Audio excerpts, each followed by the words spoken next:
Então começamos. Nas aulas anteriores, né, nós trabalhamos aí com os visigodos e os carolíngios, saltamos aos longobardos, não que eles tenham sido irrelevantes, mas até por uma questão de economia de tempo, e porque de alguma forma eu uso os lombardos para explicar algumas coisas mais características gerais dos povos germânicos, que às vezes eu acabo falando, né? Nos francos ou nos visigodos. Claro, não é que eles tenham sido a mesma coisa. Eles tiveram a sua própria história, tiveram a sua própria relação com o cristianismo, a sua própria relação com essa memória do que foi Roma, mas acaba sendo, digamos, fagocitado aí como sociedade por outros grupos e principalmente pelo Império Carolíngio. No ano passado nós comentamos como essa expansão do Império Carolíngio, em parte promovida pela própria Igreja, que convida, né, os francos a virem na Itália e se apossar dos seus inimigos. No caso, o inimigo número 1 do Papa nessa altura era, de fato, o Reino Lombardo. E o Papa achava, em certa medida, que essa anexação do Reino Lombardo seria repassada a ele. E isso nunca acontece.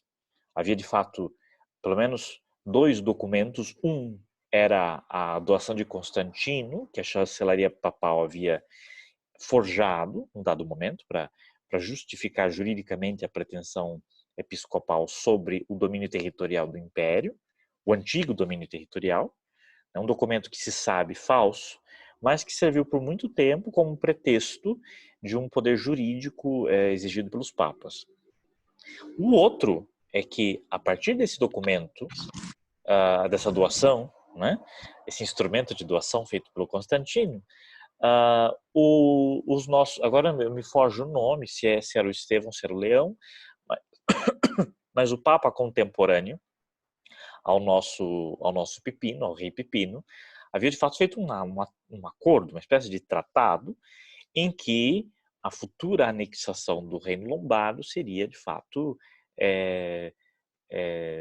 encaminhada, né, ao seu dono por direito, que seria o bispo de Roma. No fim, isso não acontece, né? Isso não acontece, e o norte da Itália, que corresponde então a essa Lombardia, acaba sendo um território permanente de domínio do imperador. Mas atenção, apesar desse território ser de domínio do imperador, ele sempre vai apresentar características específicas. E sempre vai, de uma forma um pouco às vezes orgulhosa, se rebelar contra essa autoridade do imperador. E, na verdade, esse é o norte da Itália, que a gente vai falar muitas vezes dele ainda, né? Esse antigo reino lombardo depois vai se fragmentar mais, né? Seguindo aquela linha germânica de viver realmente o local, a fragmentação dessas pequenas ordens semitribais.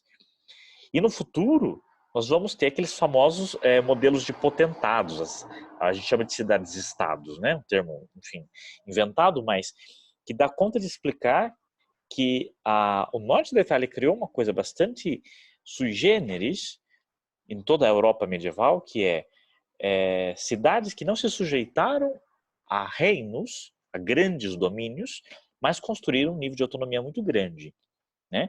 E essa autonomia acontece justamente porque essa área, esse norte da Itália, que hoje, ironicamente, está sendo devastado pela pandemia, cresce graças à ausência de um único poder incontestável.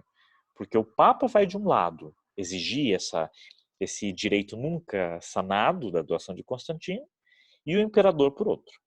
Então, o norte da Itália vai acabar sendo uma espécie de zona de litígio permanente entre dois poderes, o Papa de um lado e o imperador de outro, né? Isso já falando muito tempo depois do nosso Carlos Magno. Então, digamos, os descendentes do Carlos Magno vão continuar brigando por um direito de se impor obrigado, de se impor ali dentro dessa zona, né?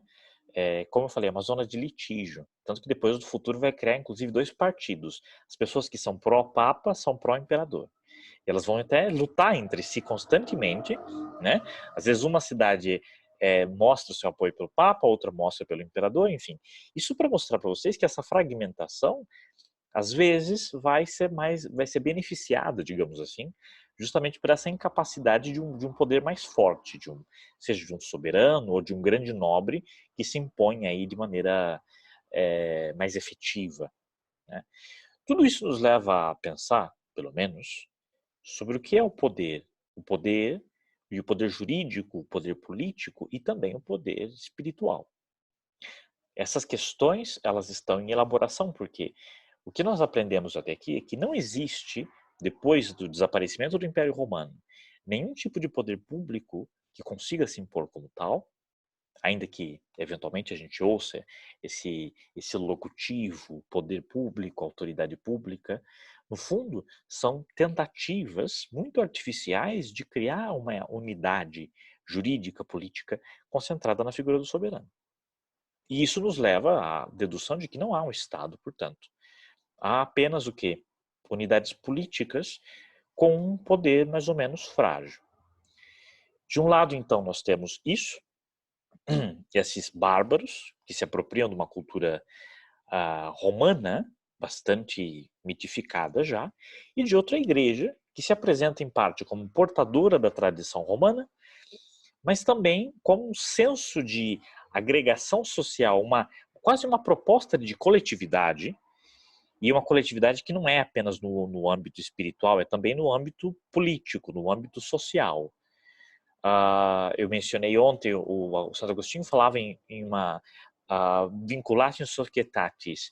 Essa vinculatio, essa vinculação social que existe no interior da comunidade cristã, ela tem uma dimensão cívica, porque ela cria, de fato, relações de obrigação, de solidariedade, de boa-fé nas relações civis, nas relações contratuais, nas relações privadas várias, né?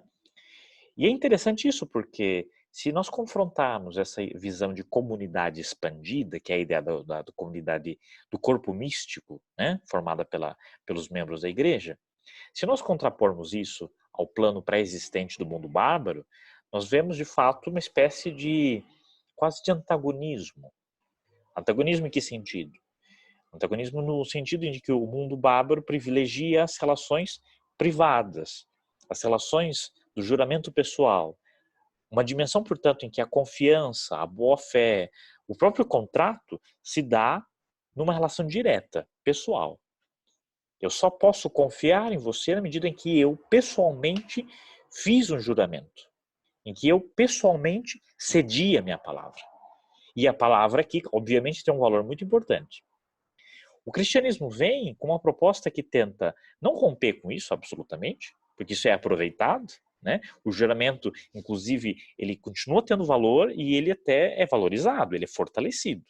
Os rituais de juramento são expandidos e agora com o elemento cristão, né? O próprio ritual da vassalagem, que é um ritual germânico, ganha agora esse adorno, essa moldura da sacralidade cristã, porque os juramentos são feitos em nome da Virgem, em nome da Trindade, né? A própria moralização desse juramento acontece. Mas, para além dele, tenta-se criar uma dimensão pública do certame social. Pensando agora a comunidade política como uma coisa muito mais expandida do que essa relação pessoa a pessoa. Então, esse é o nosso grande desafio aqui. Nós falamos atrás que os visigodos, ao se aproximarem da igreja, acabam de fato sendo absorvidos pela própria igreja. A igreja hispano-romana cria o conceito de Gótia, que é o conceito de comunidade goda, porque ela não existia. E é interessante isso. Havia um elemento étnico, mas esse elemento étnico é transformado pelos próprios padres da igreja hispana num elemento muito mais agregador, uma espécie de grande nação goda, que tenta fortalecer essa solidariedade. E é óbvio que essa tentativa de fortalecer a solidariedade é uma tentativa nem sempre bem sucedida de fazer com que os visigodos larguem as suas inimizades tradicionais. Larguem justamente essa como eu posso dizer, essa, essa fragmentação na qual eles vivem constantemente. Tá? ah, o problema, eu diria, a contradição que vai sempre existir é em que medida a fixação de um discurso público ou publicista, né, que vem da própria igreja, dá certo. Essa é a questão. Uma segunda questão é de que maneira esses monarcas bárbaros germânicos lidam com essa relação. Como eu falei, o mundo visigodo foi bastante inclinado em aceitar esse aconselhamento vindo da igreja. Tanto que toda a base jurídica criada no mundo visigodo, ela dependia, de um lado, das leis que o rei dava lá na aula régia, que é justamente esse espaço de conjunção dos poderes da sociedade visigoda, mas de outro lado, os concílios ecumênicos, os concílios de Toledo tinham um peso muito grande, tinham um peso jurídico, justamente porque fortalecia essa ideia de unidade. Professor, Então, sim. eu falo assim, como os monarcas lidam com essa relação? Qual relação que o senhor estava falando? Que eu me perdi um pouco. A relação de juramento, a relação do âmbito privado, tá? Ok. Ok? Então, Uhum. assim, eu estou tentando enfatizar duas dimensões, digamos, institucionais. Uma que é da tradição, que é, digamos, enraizada nas instituições germânicas, que depende dessa relação do juramento privado, eu a você, você a mim, tá? E uma outra que é a dimensão pública. Porque o poder público, ele não é feito numa relação direta, né? Ele é feito a partir de uma relação abstrata. Você não conhece o líder do executivo, no entanto, você se submete a ele, porque tem todo um edifício normativo, uma doutrina política que diz que a soberania existe, etc. Só que ela é tremendamente abstrata, né? Ninguém bateu a sua casa e perguntou se você queria fazer um acordo com o Estado, entende? Só que essa ideia tão abstrata, quem inventa, nós podemos dizer assim, no plano político, é o cristianismo. Claro, não qualquer cristianismo, mas o cristianismo ocidental que passa por essas relações com esses poderes políticos. Então há um produto histórico criado aqui, né? Mas ele surge primeiro como teoria. E esse é o nosso problema, inclusive, com a história do direito. É tentar falar da teoria, que é essa ideia abstrata de poder público, e da sua prática. Porque na prática, ainda o que vale, o que pesa, o que determina as relações, são de fato vinculações muito privadas, muito pessoais, muito diretas. Tá? Posso fazer uma pergunta? Por favor. Então, assim, essa relação no âmbito público é trazida pelo cristianismo por ter aquele conceito de que quem está no poder foi colocado ali por Deus. Sim. Uma das questões, sim. O problema é qual? E aí é uma das coisas que eu queria abordar na sequência. O fato dele estar ali colocado por Deus significa que ele próprio tem uma relação direta com Deus, no caso o soberano, ou é necessário um intermediário, e sendo esse intermediário o sacerdote ou toda a igreja, a constituição? Né? Mas sim, a ideia realmente é essa, é criar uma ideia de coletividade e dizer o que funda essa coletividade é a delegação divina. Alguém foi enviado ali para exercer esse ofício, tá? Esse ofício público. Tudo bem? Tô assim caminhando no entendimento. Mas assim, Ótimo. aí esse intermediário é o Papa, que então ele consagra esse rei soberano para dominar a população, digamos assim. Digamos assim, digamos assim. Ainda que a figura do Papa ela começa a aparecer justamente num contraste novo. Porque, por exemplo, no período dos visigodos não havia um Papa e não havia uma ideia de igreja como que vai surgir a partir de então. Tá? Mesmo Isidoro de Sevilha, ele é um grande intelectual, mas ele não tem esse poder efetivo na pessoa dele. Tá bem? Então a igreja muda. É importante a gente pensar que não é só o poder político que muda, é a igreja que muda, junto com isso, tá? Porque a igreja vai construir as suas respostas institucionais à medida em que Então, perceba, ela tá inventando um negócio pro rei e, ao mesmo tempo, está se reinventando ao fazer isso. Percebe? Caroline? Sim, ela está, Sim? assim, querendo se colocar também como um poder, certo? Digamos que Alguém sim. que Digamos que sim. É essa a ideia. Enfim, mas é essa a ideia. É isso. Tá? Agora, tem uma questão o período interessante. que a gente está Fale, o desculpe. período que a gente está falando aqui ainda é dos visigodos. Não, querida, a gente está nos carolíngios. Eu tô só falando dos E visigodos para depois, criar um... né? Sim. Eu só tô falando Ah, tá, dos entendi. visigodos Dos para criar um carolíngios é que tem contraste. essa relação. Ah, entendi. Tá? Para dizer Entendi. justamente que essa relação mudou. Beleza. Tá? Entendi. Agora Perfeito. coloquei as coisas no lugar. Beleza, Perfeito. grata. Obrigado por ter perguntado, viu? Mesmo. Isso me dá uma dimensão do Obrigada. que você está me acompanhando. Ok. E exatamente isso. Então, tínhamos lá uma estrutura, né? Rei e igreja, e essa estrutura muda. Porque agora, e principalmente com o Carlos Magno, Pipino já tinha os ensaios, né? O Pipino, ele é, por exemplo, consagrado como um sacerdote, né? Ele já é chamado de Rei Davi, né? O Rei Davi do Velho Testamento, porque o Rei Davi é uma espécie de modelo, sempre foi, mas agora vira um modelo ideal do rei cristão. Porque é o rei temente a Deus, é o rei humilde, é o rei designado por Deus pela própria escolha do sacerdote, né? Vem lá o sacerdote Saul que vai, perdão, Samuel que vai investir Davi, vai colocar Davi. E essa ideia de que o rei franco é um novo Davi é uma ideia que é de fato vinculada pela igreja, mas uma vez a igreja tendo vinculado, o rei a usa de maneira muito convicta, tá? Então há de fato uma convicção muito grande de que o príncipe exerce ele próprio um poder sacerdotal. E essa é a grande mudança aqui. Os reis visigodos não tinham essa pretensão de se comportar como sacerdote. O rei carolíngio tem, tá? Então, é curiosíssimo, porque, de um lado, a igreja vai dizer que não existe separação de poderes, existe uma única coisa, que é o poder político e o poder religioso, e tudo isso se encontra, claro, na preeminência do religioso sobre o plano civil, o plano secular, o terreno, enquanto isso, o imperador vai sustentar um discurso oposto, dizendo que existem dois mundos, que é o mundo religioso e um outro que é o mundo terreno. E é interessante que ele vai usar uma teoria que foi inventada pela própria, digamos, pela própria igreja, pelo famoso Papa Gelásio, contra a autoridade da igreja. Uma forma de dizer que se existem dois poderes, os poderes não estão necessariamente ligados um ao outro. Ou melhor, subordinados um ao outro. Porque o rei em pessoa responde a Deus.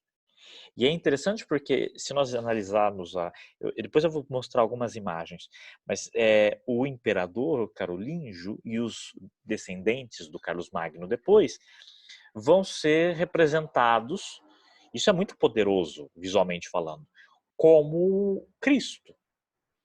Tem uma figura, tem todo um imaginário imagético de representações, que é a figura do Cristo Pantocrator, que é aquele que é o Cristo juiz, né? O juiz que vem no juízo final, etc., julgar a humanidade. Esse Cristo juiz, que é justamente a ideia do Cristo em majestade, é usado para representar o próprio príncipe. E é fantástico a representação, porque ao se colocar no lugar de Cristo, não quer dizer que ele próprio é Cristo, mas sei que ele é o representante direto de Cristo. Ou seja, não existe intermediário. Não há necessidade de um papa ou de um único líder. Existem sim os bispos e a igreja é espalhada entre esses bispos, mas o príncipe em pessoa ocupa um papel sacerdotal também. Então ele vai usar muito digamos, essa interpretação das coisas para poder justificar o seu poder público, tá?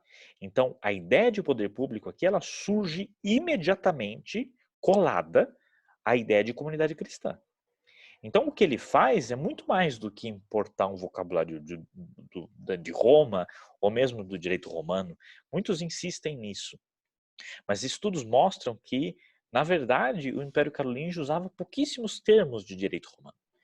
Era uma espécie de adorno, sabe? Você usa uns termos aqui para tornar aquilo sofisticado, né? Mas no fundo, isso pouco importava. Eu até estava relendo uns historiadores que diziam que quem tem uma proximidade maior com o direito romano e mesmo com esse mundo latino eram os lombardos, até por questões óbvias, eles ainda estavam na região da Itália. Então eles tinham uma proximidade maior, mas os francos nem tanto. Né? Os termos, as fórmulas jurídicas, etc., que a gente vê, que são de procedência do mundo romano, vêm de maneira muito pouco sistematizada. Então, é muito mais um caos do que propriamente um projeto político de usar esse tipo de discurso. Bem, agora, o que ele faz efetivamente, e ainda estamos falando do Carlos Magno, que o Carlos Magno tem uma importância muito grande aqui, o que o Carlos Magno faz efetivamente para instaurar um programa político de centralização? Existe uma historiografia, nós comentamos ontem, que defende a ideia de que o Carlos Magno, pai da Europa, inventou um Estado. Então, como se houvesse Roma, o mundo caiu em escuridão, veio Carlos Magno, conseguiu restituir o Estado, e depois a coisa desandou de novo, veio o feudalismo, a violência, a arbitrariedade, a confusão. E é o nome, inclusive, Idade Média, né? Ou Idade das Trevas, para quem preferir, até que vai vir novamente o reaparecimento do Estado. É uma história que conta a si mesma a partir desses momentos de poder público. Então, a ordem política pública boa, a ordem política privada, caótica, arbitrária, é ruim. Né? A questão é chamá-la de arbitrária ou não e chamá-la de ruim ou não. Né? Mas sem entrar nessas questões, interpretar e valorizar essa ideia de que o Carlos Magno criou de fato um Estado vem de uma leitura, inclusive das próprias fontes históricas, que dizem que ele de fato instrumentalizou meios jurídicos de controlar todo esse território que estava aí integrado ao Império. A questão é, ele de fato controlou isso? Havia meios físicos, humanos, materiais para poder controlar isso? Essa é uma das questões principais. É interessante, há uns anos atrás eu fiz uma pesquisa mais sistemática sobre como essa, digamos, literatura historiográfica trabalha com o tema. E historiadores muito famosos, muito importantes, com grande qualidade científica, sustentam a ideia de que o Carlos Magno criou um Estado. E eles vão basear isso no mesmo argumento. A ideia de que quando ele foi coroado imperador, lá no ano de 800, logo em seguida, 2 anos depois, ele vai ordenar uma espécie de, digamos, de recrutamento, ele nomeia um grupo de missi, de missionários ou de ministros, que saem por todas as regiões do império colhendo juramento. Então, o que ele faz? Ao invés de depender daquela pirâmide de juramentos, né? O mais baixo da pirâmide jura ao seu chefe imediato, esse chefe jura a um outro, até chegar, né, no Carlos Magno. Ou seja, uma sociedade que é baseada no juramento. O problema é qual? Do que está mais abaixo ao que está mais acima, esse vínculo já desaparece. Porque a pessoa só reconhece o seu imediato, aquele que ela vê, aquele com quem ela fez um pacto. Quando você passa para a segunda, terceira, quarta instância, esse juramento já não significa mais nada. Então, ou o Carlos Magno consegue uma base de fidelidade muito, muito estável, pessoas muito confiáveis que juram fidelidade a ele e mantêm essa fidelidade e fiscalizam aquilo que acontece nas instâncias mais baixas, ou ele faz isso, né? E é muito interessante que essa tentativa de colher juramento, imagina que coisa insana. É quase se fosse uma espécie de censo, né? Não que o Império fosse tão populoso assim, mas as condições de transporte, de acesso a todas essas pessoas era bastante inusitado. Então nós temos uma capitular carolíngia, uma espécie de lei, um decreto, que é expedido no ano 802 e que justamente ordena que esses missi, esses missionários, saiam de porta em porta aos súditos do império e obtenham uma espécie de juramento pessoal, né? Então, o imperador salta esses intermediários e vai direto à base da pirâmide. E vai, portanto, colher aí essa devoção. Mas aí vejam vocês, isso torna o poder público? Isso faz o poder do imperador um poder público? Eu diria que não. Por quê? Ele conseguiu superar a necessidade do juramento? Não. Ele continuou contando com o juramento. O juramento é tão forte nessa sociedade que o que ele fez foi uma manobra um pouco questionável, né? Mas que tentou chegar no final, no súdito final. Ele não conseguiu criar um discurso exclusivamente público, tal como nós entendemos como público, para superar essa necessidade.